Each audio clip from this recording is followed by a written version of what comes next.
Welcome, everyone, to GNU Presents Performance Feast. Artists in Community. Get ready to feed your mind and nourish your heart. We seek to expand our grassroots community of connected artists by engaging in artistry-focused conversation. This series is made possible by the voters of Minnesota through a grant from the Minnesota State Arts Board, thanks to a legislative appropriation for the Arts and Cultural Heritage Fund. Tonight's special guest is Jennifer Scott.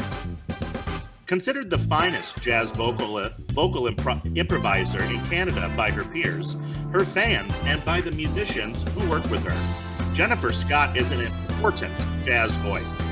She has sung with such jazz greats as Gene Berrettini, Clark Terry, Tommy Banks, Paul Horn, Kenny Wheeler, just to name a few. Recent performances include Monterey Jazz Festival, performances with John Batiste, Stephen Colbert, in New York City and San Francisco, and festival dates in Redwood City, California, and Sacramento, as well as many other concerts in Oregon, Washington State, Alberta, and British Columbia.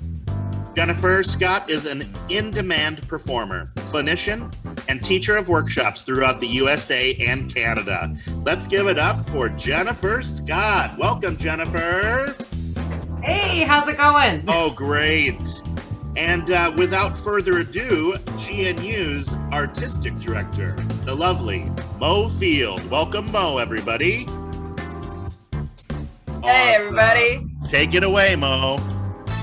Hello. Thank you, Thomas. And welcome everybody back to another edition of Performance Feast, episode 3. And here in the studio tonight, we've got a lot of power in the room. We've got Jennifer Scott. It's great to see you, Jen. How are you doing? I'm great. It's great to see you too, Mo. Yeah. We go back a little bit of a ways. We should let everybody know that. Yes, we do. Yeah, so it's really great to have you here. And Jen has picked out a bunch of treats for us to look at, and I've got a few surprises for her as well.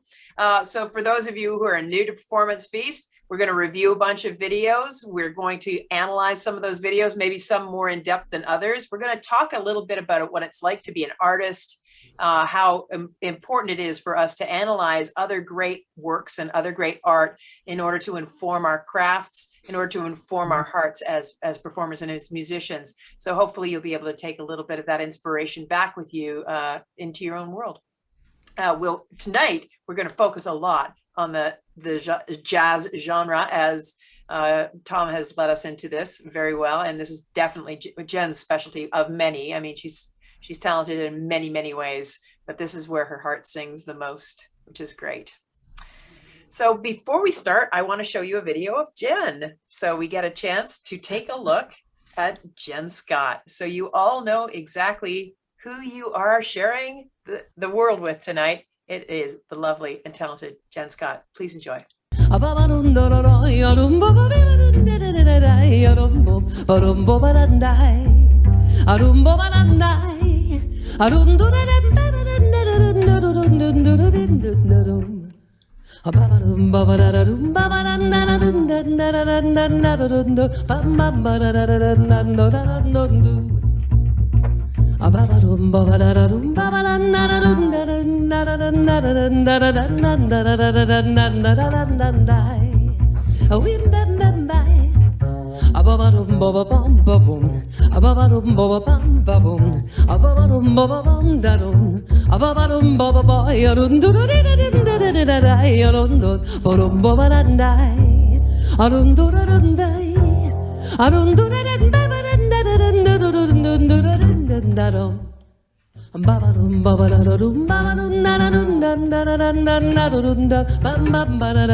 Yes.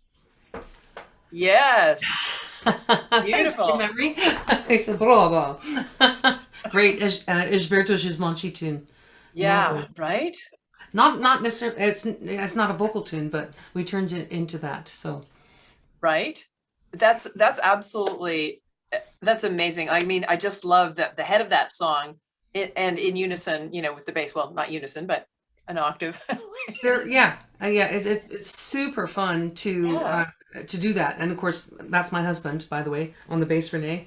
So he kind of peeked in here for a second. Yeah, he did. Yeah. Yeah. That if some of you are watching our reactions in the chats. Also, I want to remind you that in the if you set your view so that you can see both of us watching the performance when it's shared, then you can get to see our reactions. But yes, you saw Renee popped his head in and waved at the screen to say hello, and he was the bass player in that, and that's Jen's partner. So we've got a lot of people watching, like from Plymouth, Minnesota, from Honolulu, Lubbock, Texas, Chicago, Wisconsin, Fredericksburg, Virginia. Hey, from Toronto, Seattle, Charleston. Yeah, all over the place. This is great. So, okay, now let's just look at that piece of music for a second, Jen.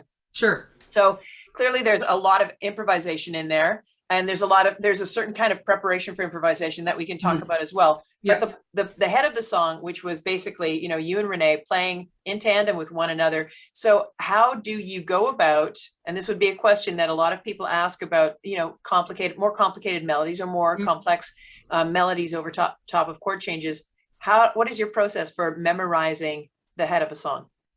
So when I'm learning a melody, if the song has words to it, it's a different thing.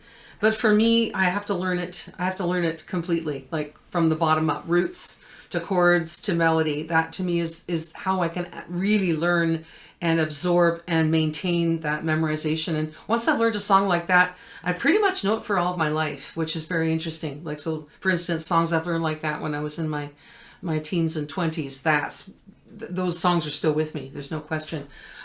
So there's that. But when I'm learning the melody, I like to take things kind of in little sections, right? So when I'm learning that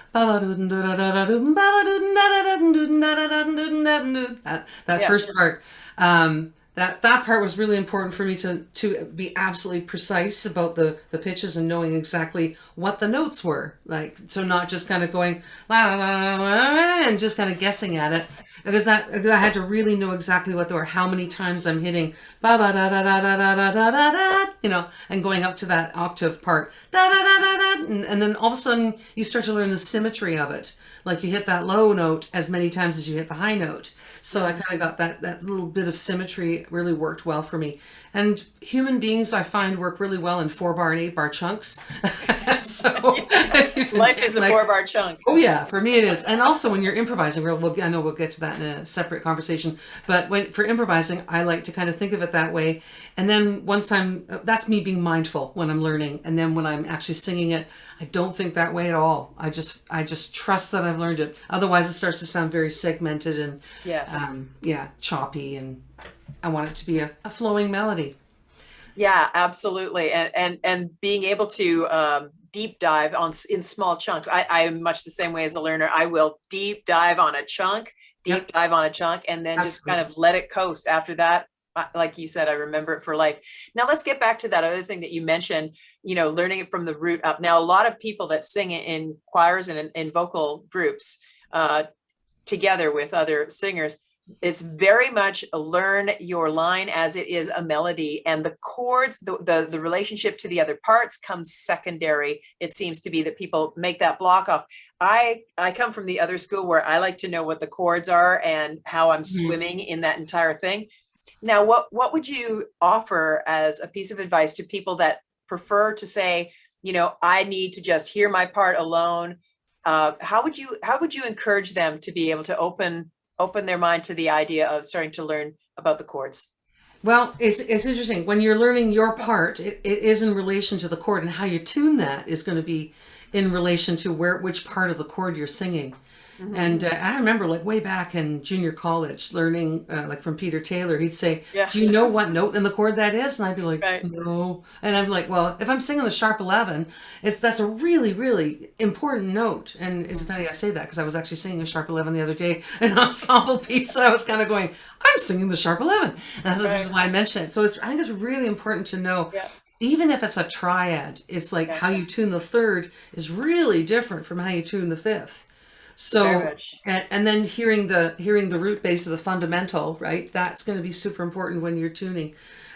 So absolutely, you need to know what note you're singing in the chord, and it's a lot more work. But hey, guess what? That also helps you memorize your part, which is also really good. So I mean, everything kind of circles around to everything else, to the fact that when I learn a part in a piece of choral music, or I'm doing a duet or a trio or whatever the case may be, I don't just learn my part. I learn the other parts too. So I'm not just reading something as linear. I mean, I know people that do that, and there's some people that are miraculous at it. I'm quite in awe of it, but that would never work for me. And usually when I'm trying to tune with other singers, those singers, they pretty much always know what I'm singing as well.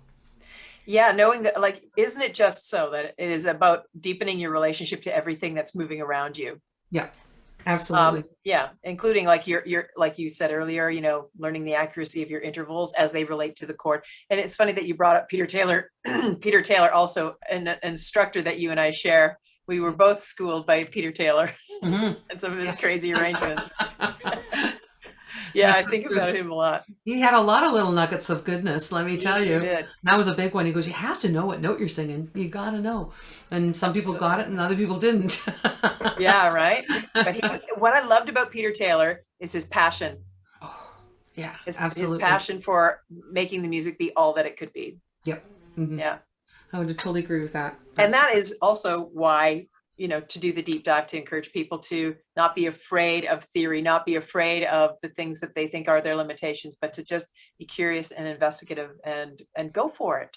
I'm training a bunch of singers right now, and we get the Barbara Warham book out, and we're working theory, and it's crazy. I'm loving doing it with them and watching the light bulbs go off. And some of these are women in their 70s, you know, and they're like, I can't do this. It's too late for me to do this, but I'm seeing light bulbs going off. It is never ever too late to learn just enough about theory to make you a better singer.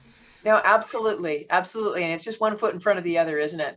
Yeah. And I'm watching them get better, which is so cool. Yeah, I've often said, the always live in the simplicity just beyond the perceived complexity. Mm. Because Mm. one thing always relates to just one other small thing, and you just stay there long enough until you deepen your relationship with it, and then you pack something else on. Yes, And ma'am. if you get lost, you go back to where you were last more comfortable, and you go, oh, I missed a thing, and then you just kind of keep rolling. It Yeah, adds up over time. somebody just said, learn just enough theory to be dangerous. I love that. Yes. That's great. Right? Exactly. That one.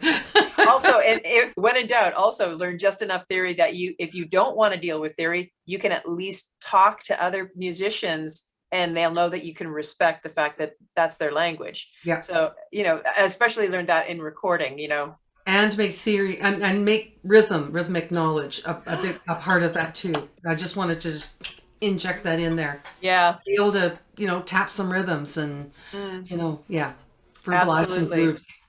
Ever since cave person could bang stick on rock was their rhythm. Voice and percussion, first instruments. Right? Right? Exactly. Around the same time. Yeah. Exactly. So we're going to move on and check out one of the greatest, if not the greatest, or one of, I know, a hero that you and I both share. This, dear friends, is a classic. Now, Jen, this is a clip of Stormy Weather. Do you want to set this up for us? Because this is really great. This is one of those situations where Joe Pass, and I think maybe through an audience member, said, "Hey, do you know Stormy Weather?" And she just kind of went, "Well, yeah, I can do that tune. And I might have to get some words." And so she has some words in front of her in this clip, and you'll see her actually looking at the music in this clip. And she knew the song. I mean, she was Ella Fitzgerald, for crying out loud, so she could sing just the phone book and it would sound fabulous. But she kind of got away from it a little bit. He followed her around, and they had a great relationship. She did not want to let Joe pass down because they were such good pals. And so she sang the tune in concert, and some of the stuff she just pulls out is just off the hook. Right? Yeah. Well, this is like knowing, you've got to know where you are in the chart so well that you can deviate and not worry and be able to land back where you need to land. And this is a classic example of that. So what a great clip we're about to share with you now. Please, everybody, enjoy Ella Fitzgerald and Joe Pass in Hanover in 1975.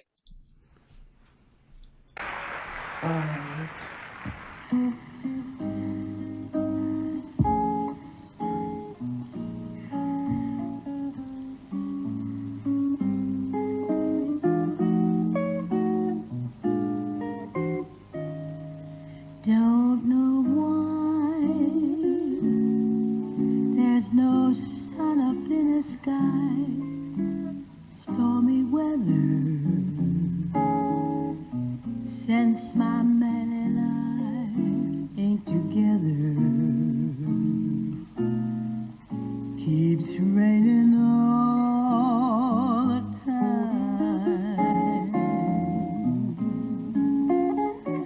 Life's so bare, gloom and misery everywhere.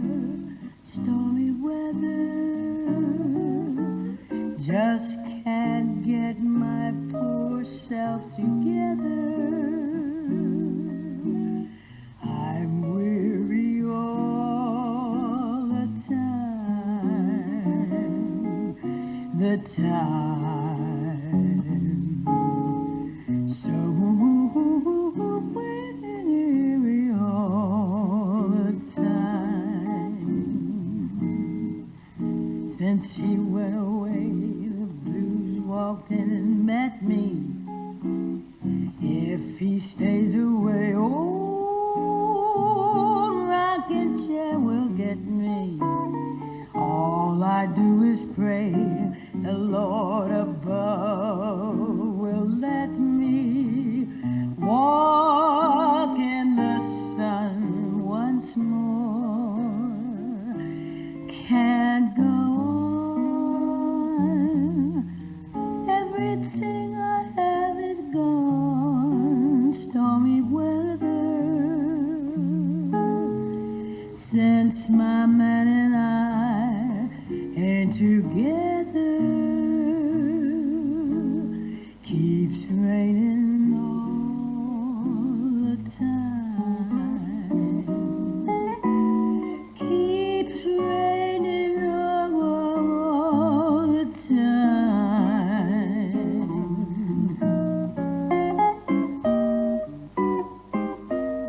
Don't know why, no sun up in the sky, stormy weather, since my man and I ain't together. It keeps raining all the time.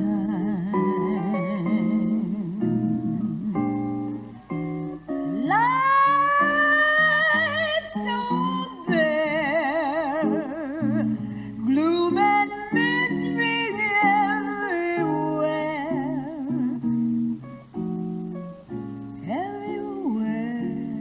stormy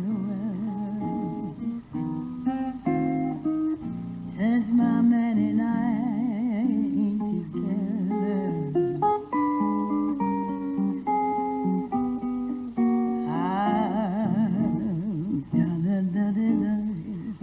The blues walk in at me.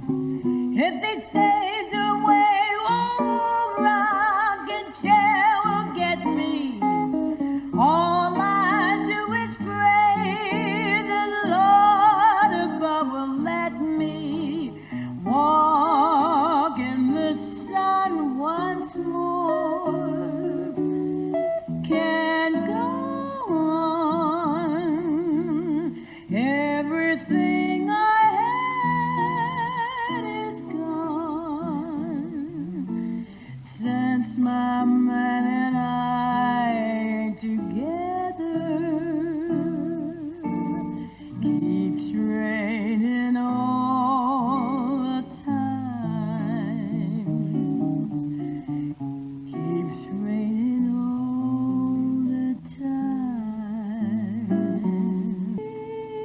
Keeps raining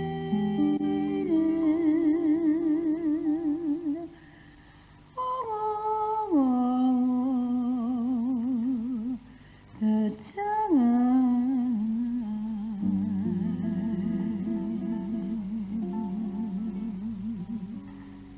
Stormy weather.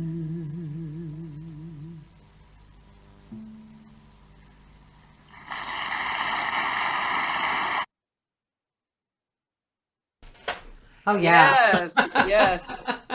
You can see those moments where they barely do anything, but they're communicating. You know. Oh yeah. It's like he sounds like he's about to launch into a solo, but then he just kind of does this little thing with his head, just teeny tiny, and then she Yeah. right back in. Yeah. And, So and even good. when he introduced that key change, it was just like, he just popped in this thing and she's like, I'm with you, like right there. Yeah, Bam. yeah. And also, I mean, they worked together a lot, so Yeah. they were able to really read each other, and kind of he knew she could do that, so off they went. And you know what I loved about the courageousness of this particular piece was you could, when they were leaving space on a note to go, okay, this is our thinking space. What direction do we want to go on? And there was so much nuance that was brought forward to go, we're going this way. And they were just kind of like, it's like dancing. It's like waltzing or something. They would just go, okay, we're going there now. And they would just lean very gently musically into that new idea. Well, you know, and that's largely why I chose this one. You know, I mean, I've got a lot of Ella Fitzgerald videos I could have sent you, and I chose the one for the sense of community about them playing together. The just sort of the one-offness about it. Right. That, you know, she liked to kind of plan things, you know, and this was very unplanned, so she just kind of went for it. I like that. Right.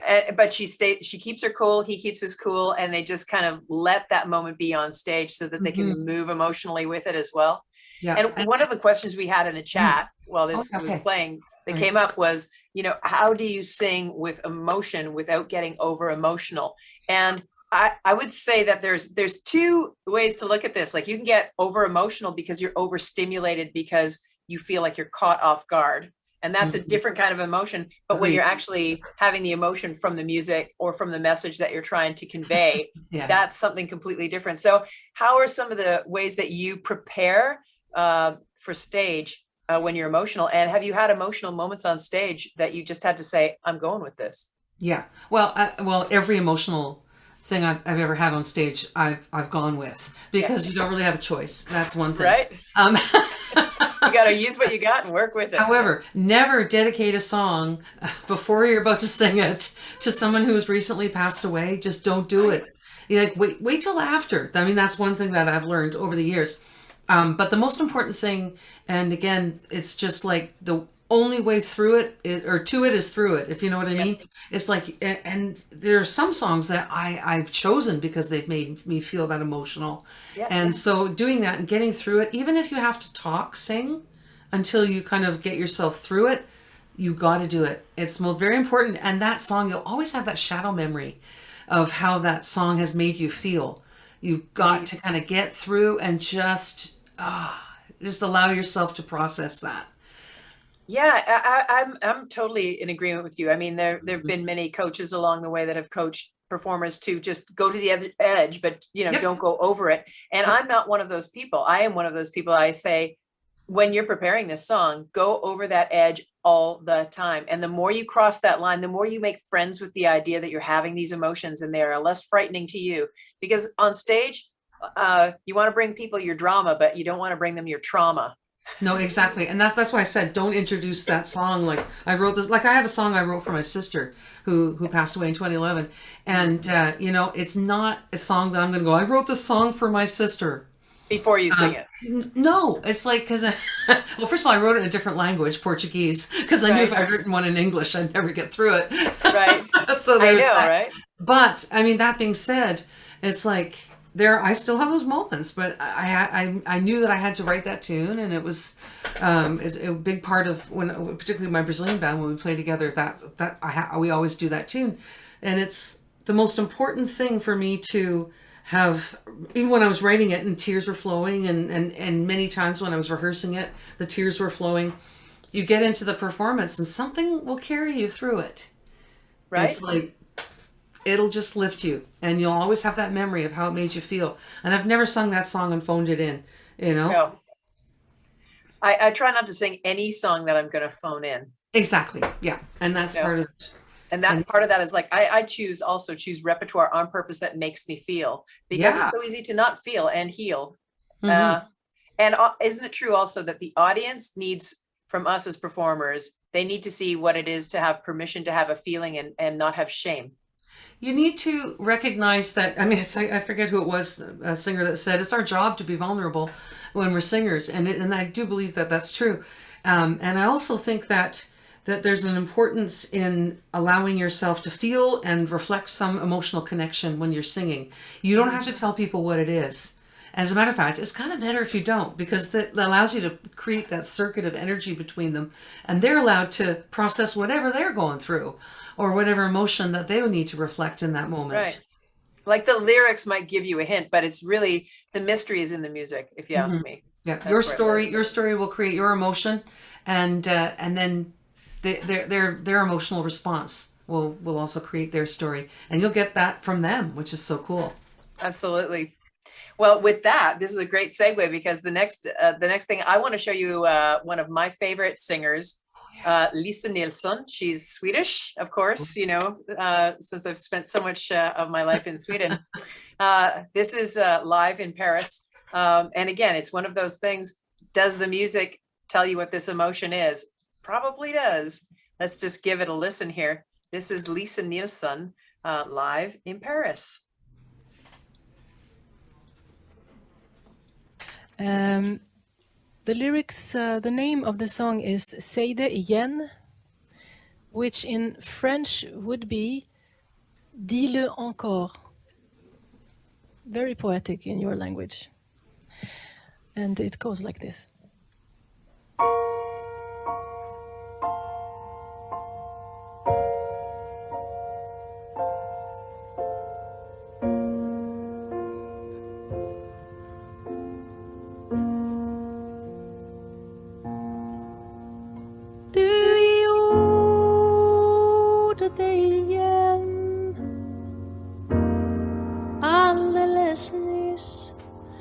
Du sa det det där man aldrig får säga. Du sa det till mig, det är outhärdligt, hänsynslöst förbjudna.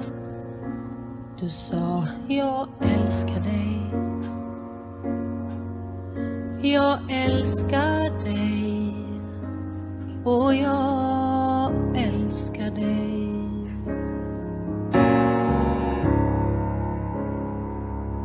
Du la din hand på min rygg. Jag vände mig om och du gjorde det man aldrig får göra. Du strök min panna med stora varma sträva trygga händer och sa jag älskar dig. Jag älskar dig och jag älskar dig. Och säg det igen, säg det igen, säg det igen.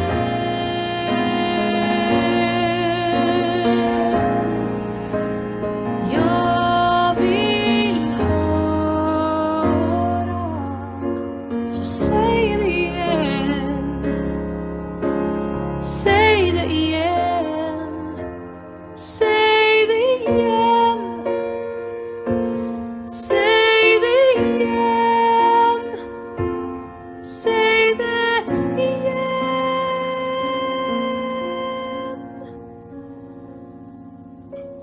Nu blir jag aldrig mera fri. Nu har du mig fast. Jag kan aldrig någonsin leva förutan. För du sa det till mig.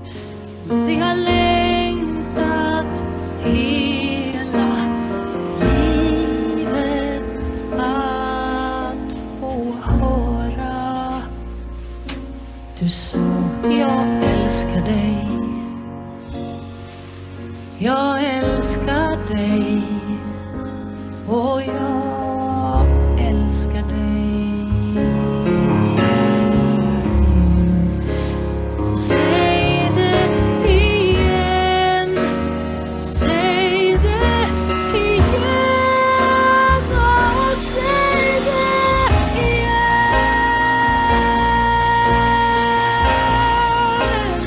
Jag vill höra, så säg det igen, säg det igen, säg det igen,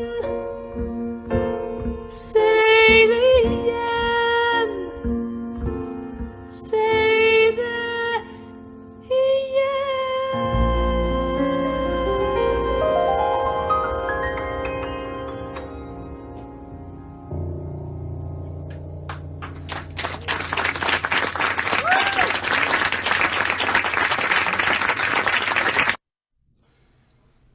All right.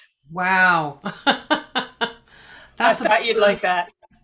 I was going to say, I mean, just beautiful, pure, honest sound, but man, it's like you don't even need to know what, I mean, you don't need to speak Swedish in order to understand what's going on there, you know, which Yeah, was beautiful. Talk about a complete absence of arrogance. You know? exactly. Exactly, right? Which, oh man, I love that in a singer, you know? Right? Yeah. And it's, yeah, somebody made a comment about the faces of the instrumentalists. And yeah, there's just such a, you know, Mm.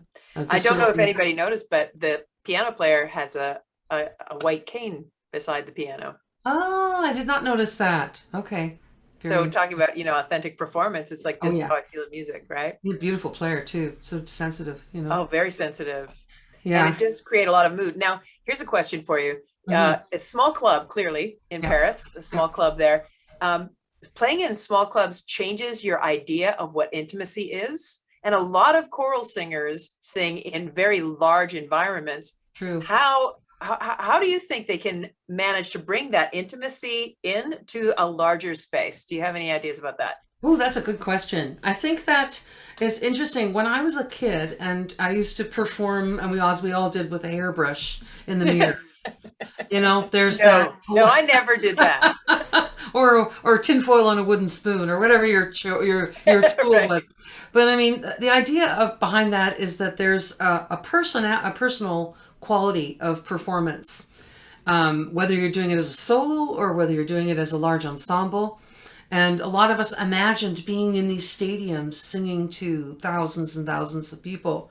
And so it's almost like you take that imagination, that feeling that you get from doing that, and then you think, what if I was just singing for somebody that I loved, or somebody that I care about, or somebody who's going through the same thing that I'm going through?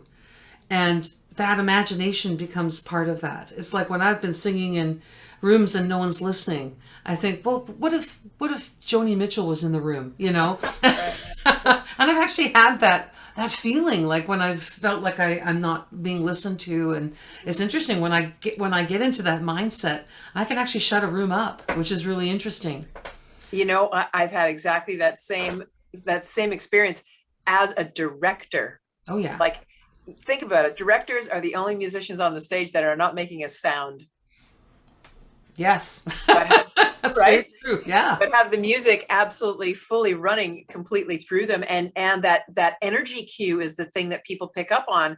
You're not you're telling maybe with your hands, with your body language, but it's energy more than anything else. When I'm directing a choir, when there's, thousands and thousands of people in the audience, it's that energy that gets shared inside the music being expressed. That is really the thing that carries I've always said that imagination, yes, and the ability to place yourself wherever you need to be to make a performance work is one of the most important tools. And as a vocal pedagogist, as someone who teaches singing, it's the same thing. When you're teaching someone how to create a sound, getting them to imagine something is so much more powerful than trying to get them to do something physically. Understand the physiology. Yeah. It's like emotional kinesthetics, or I guess it's emotional absolutely. kinesthetics, isn't it? Yes. I every place that I perform, I always imagine my mom standing at the back saying, this is why I put you here. You're supposed to be doing this. And it just all of a sudden it opens up a lot of permission and alleviates that mental space. And then I can start painting pictures. And even when I'm arranging a piece of music, I will imagine the people that will hear it eventually. Yeah, and how a chord will be reacted to, or even the people that you're writing it for to sing, how they'll react when they create that chord. Exactly. Will they be able to feel the emotion inside of this without it being synthetic? Yeah. Very true. Okay, so we're gonna move on the list because I know we could go on forever. Like I said, folks, we're gonna have Jen back for a round 2 at some point, so hang on to your hats because we'll do it for free. Oops, hang on. Oh, sure. Sorry, there you go. No, we're good. That's done. Hey, also to Bill Colosimo, if you can't see both of us in the reaction, you need to change the view on Zoom or update your Zoom client. Oh yeah. So try that out. Yeah, I did see that comment. Yeah. Okay, so we're gonna move on to let's see. I'm gonna show another one of mine. And this is a very short clip. But when we're talking about having fun as a musician and playing with the other musicians around you, and how that can create mood, how that can there is a little bit of improvised play going on here, but creating mood with another musician and really being accessible to the people that you are making music with, instead of shutting them out to just do your own part, but really allowing moments to happen, makes magic occur. Would you not agree, Jen? Oh yes, absolutely. Yeah. Well, we're going to see a nice little throwback. This will make you smile. Okay, here you go, everybody. Please enjoy this. Ah.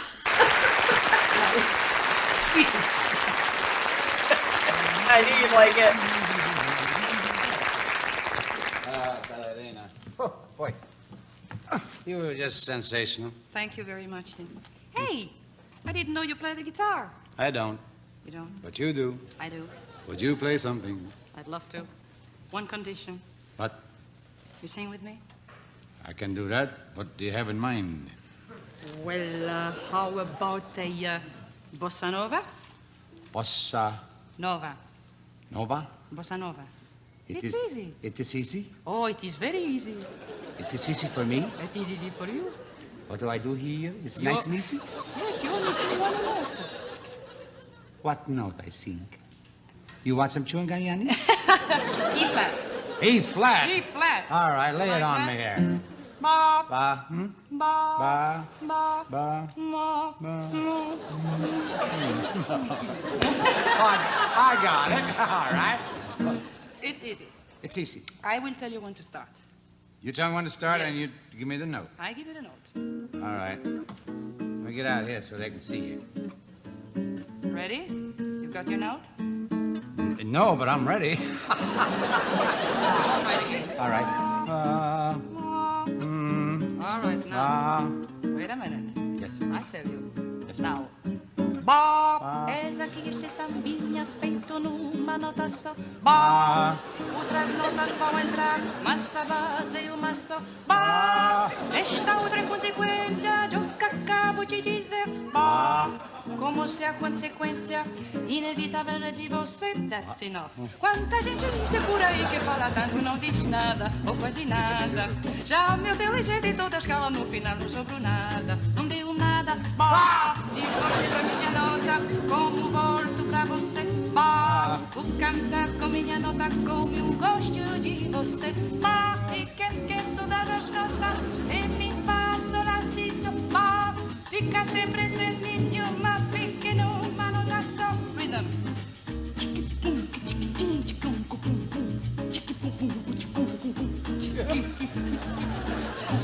You got it, you did it. It was beautiful. Was it nice? Yeah. What did I do?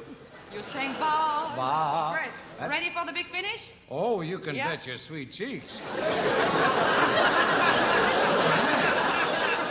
Come on.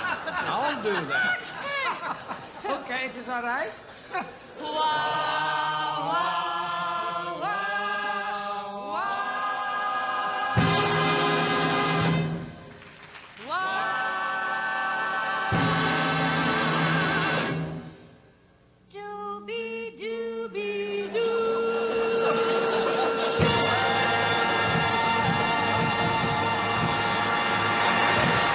Miss Catalina Valenti. Most wonderful, talented young lady I've ever known. Oh man, Dean Martin. Screw it. Fabulous. Just love that. That's great. You know what? I don't think I've ever seen that video. Isn't that a great clip? It really is. It's a great clip. It So- captures so much generosity.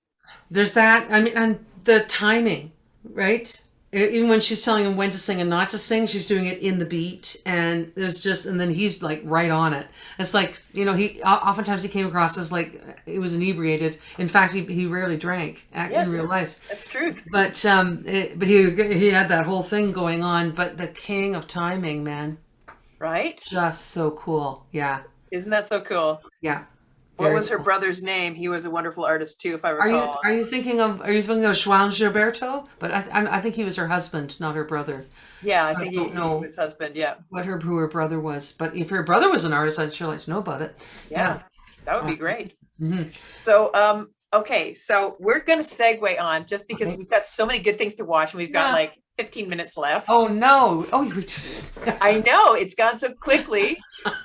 And we have we got probably about three videos that left that we can watch. Okay.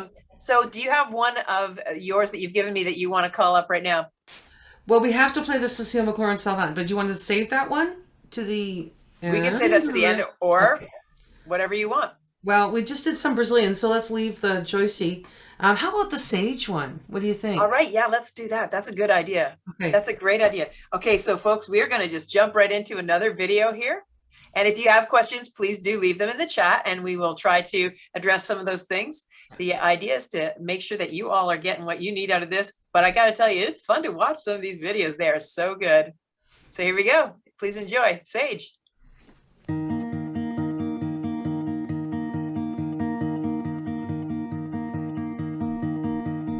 I bet when you see the ocean, you're drawn to the strength inside the waves. But if you get caught within the ocean, the undertow will let you lose your way.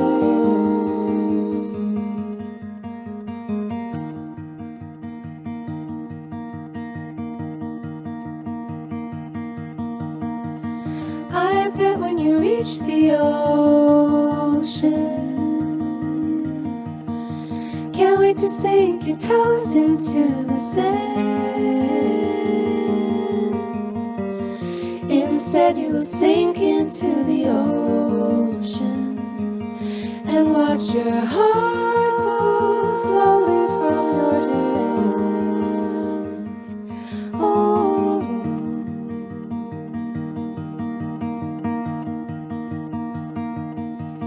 She's calling, calling. She's calling,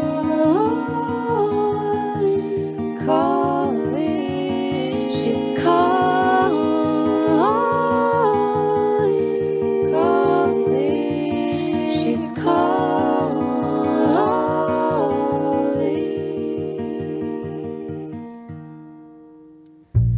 Someday you will reach the desert,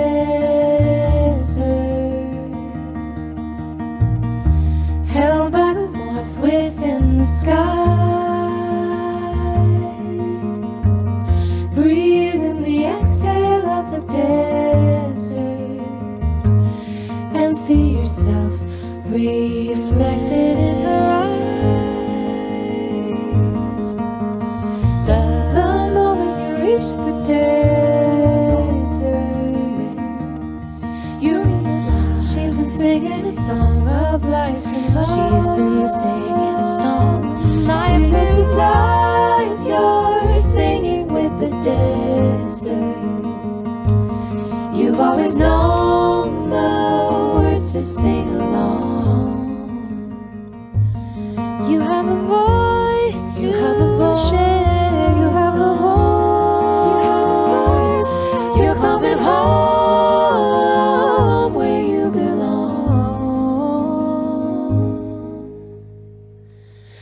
She's calling.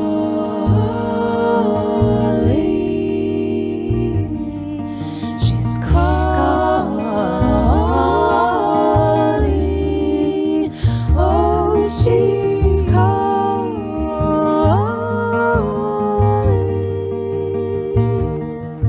She's calling.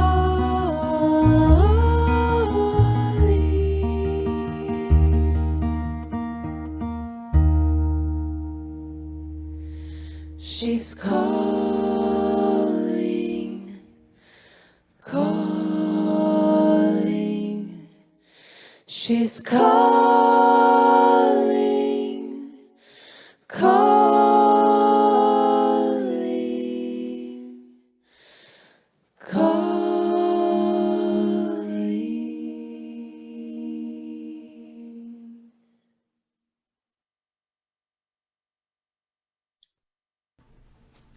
Oh, So amazing. I can die happy. So amazing. I realized that I listed the singers, but they're all they all have solo careers that are absolutely stunning. So Sarah Gazaric, Amanda Taylor, John A. Kendrick, and Aaron Bentledge. So and most of them are from the Pacific Northwest, and they're just all beautiful, beautiful singers, but very different. It's weird that they blend like that because they all are quite different singers individually. Right. Well, that's using your ears, baby. Yep. They really remind me, very reminiscent of a Jonathan Brooke from the early 90s, The Story. Oh, yes, The Story. Yeah, I love that. Yeah, a lot of the same dissonance sort of harmonies and that lightness of voice that, had I thought, we could have probably played that, but that could be for our next session too. Yeah, and if you've heard, like, I'll pull out a John A. Kendrick video too, if I can find one for next time, because I mean, she can blow the roof off, man. So if you're singing like that, I'm like, whoa. That's some range that you can just dial that right in then, hey? Yeah.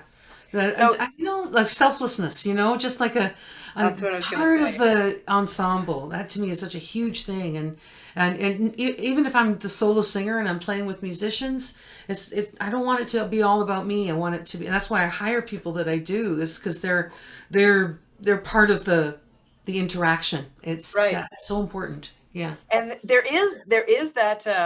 When we're talking about like how to be impactful in performance, when you've got other people on stage, if you aren't generous with the people around you, it does make the audience feel a little bit uncomfortable. Yeah. Yes. Yeah. But on the other hand, it's interesting. I've had these like moments that feel just magic on stage, and I've had, if some people just kind of walk out, they're like kind of like they almost like they can't handle it. Yeah. But I've also had people, and overwhelmingly, and most people react to it and go, I think you said, wow, we were sure having fun up there, and people are like, yeah, we were too, because it becomes infectious, which is infectious in a good way. Yeah, yeah, right. That word right now. It's a whole new era now, isn't it? Yeah.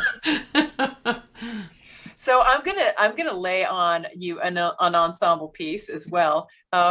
This is some people that are known very well in our community. This is a mixed quartet, a cappella quartet called Double Date.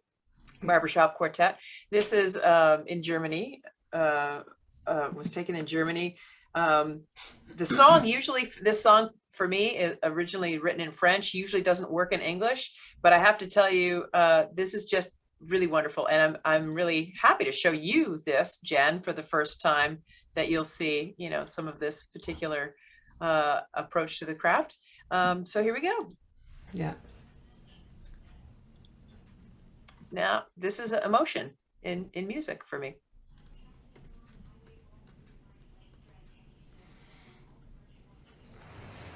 If you only say you're mine, I leave everything behind. Ever faithful, ever true, nothing matters, love, but you.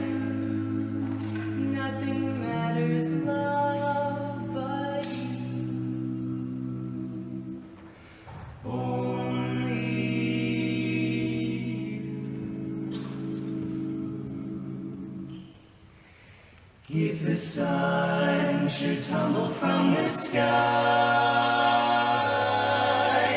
if the sea should suddenly run dry, if you love me, really love me, let it happen, I won't care.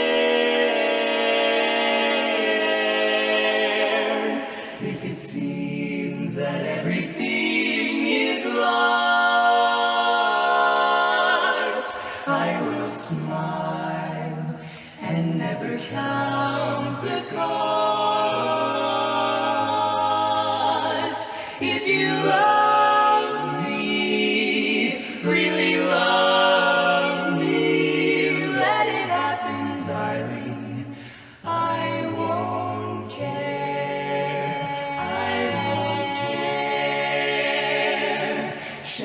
Catch a shooting star, shall I bring it where you are? If you want me to, I will. Oh, I'd do anything at all, even make a mountain fall. If you only love me still,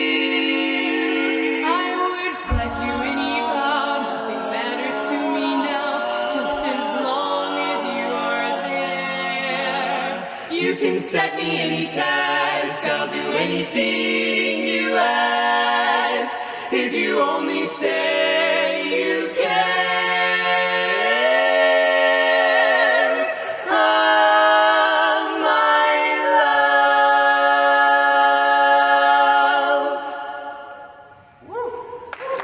Ah,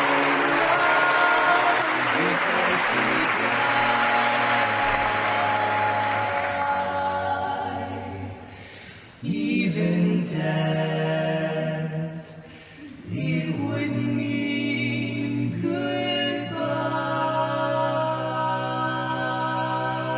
goodbye.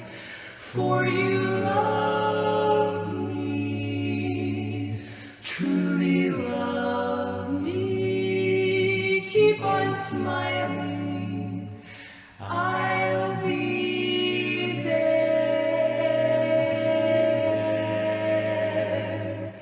And at last, when your life too shall end, we will be together once again.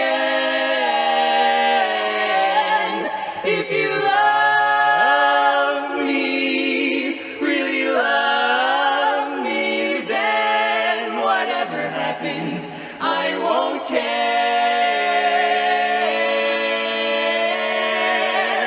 If you love me, darling, I'll be there, I'll be there. Eternity will share. Whatever happens, I won't care.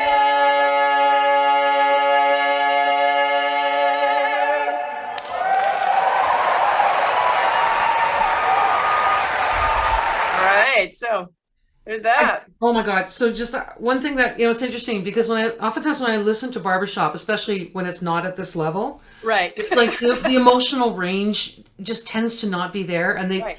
it gets kind of almost lampoon-like you're, Yeah. like people get kind of locked in, and to see Yes. them not locked in, like showing the range of emotional connections and in their faces as well. It looked and helped make that whole thing sound so authentic and real, and that Right. to me is such skill, especially in that genre where it's easy kind of lock in and just be always smiling. Yes, it is. It is, but I think it is possible for that bridge to Oh, be crossed. absolutely. Well, Regardless of skill level, it just requires making a choice to be vulnerable. I totally agree with you. Yeah. So now we have literally a minute left, and I really I know. want to show.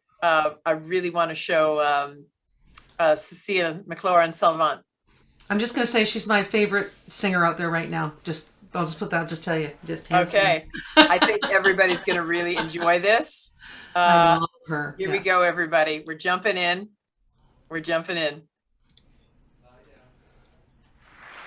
Thank you.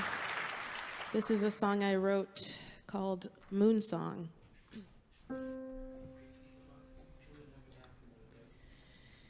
If you should love me, don't ever tell me. Show it. That's how I'll know it. In fact, it's better not to show me at all. Let me pine, let me yearn, let me crawl, let me write you a song. And long to belong to you, write you a song from a distance. Let me love you like I love the moon. Let me love you like I love the moon.